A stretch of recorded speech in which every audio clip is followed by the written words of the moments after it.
here is John Rawling to talk boxing with us first of all, and you're involved in the controversial Derek Chisora David Haye fight tonight at Upton Park, in that you're commentating for Box Nation. Hard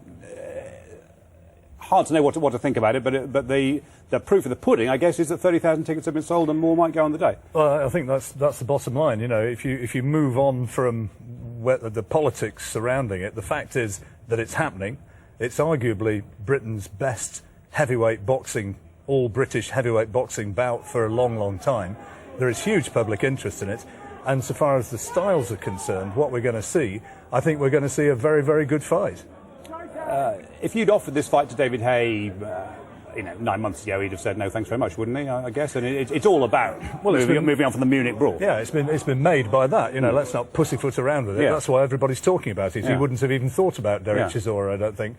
But having been offered the fight, David sort of said, well, yeah, here's an opportunity to make X million pounds, and I believe that I'm going to be the man who walks out of there with the victory and with the money in my back pocket. And hopefully he will say, I think, possibly with a moment of redemption, because everybody still remembers that performance against Vladimir Klitschko and the bruised toe, which didn't look terribly good. But so far as Chisora's concerned, he really does think that he's got Haye's number. Chisora went in with Klitschko and lost on points, and Haye says, if I now knock him out, therefore I look even better. Do you buy that? Well, he certainly gave Vitaly Klitschko his hardest fight since he fought Lennox Lewis.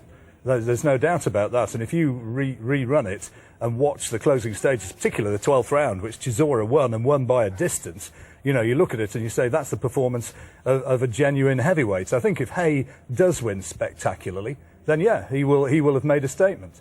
But personally, I don't believe that that's going to happen. I think that Chisora's got the chin to get through what's likely to be a very dramatic first 2 or 3 rounds as Haye really goes looking for him. And then after that, then it's going to be Haye's boxing skill and his ability to take a punch, and also his overall fitness after a year out of the ring. That's what's going to be put to test. And I think that Chisora will give him a very real test. It's going to be a good fight. Given that this isn't sanctioned by the British board, it's sanctioned by the Luxembourg board, did you have to ask yourself, John, should I be involved in this thing tonight, with all the years you've had dealing with boxing authorities here? I think what you've got to say as a sports commentator, I think you've got to say, is the event something which is capturing public imagination?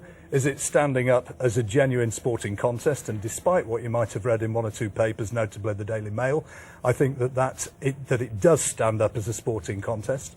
The public want to see it, and it's my job as a commentator at ringside to try and articulate what the excitement is at being at a massive boxing event in front of 30 to 40,000 people. I think it's going to be a great night.